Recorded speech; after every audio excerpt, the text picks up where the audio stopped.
Do you want to hide like count on Facebook? You can hide likes on your Facebook posts and Reels with just a few simple steps. But before starting, please like this video and subscribe to this channel for more tutorials and tips videos. I've also added some helpful tools and apps in the description.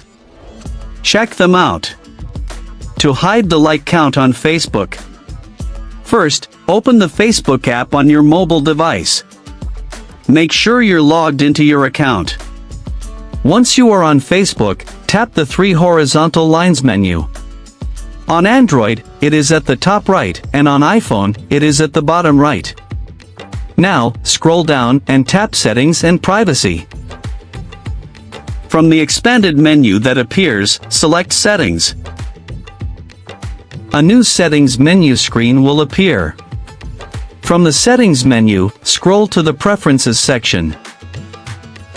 Under this section, find and tap on Reaction Preferences. Here, you'll see two options on posts from others and on your posts. Enable the toggle switch next to on your posts to hide the like counts on your posts for others.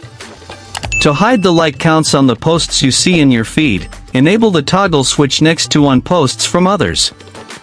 Once enabled, your changes are saved automatically, and the likes on your posts are disabled for everyone except you.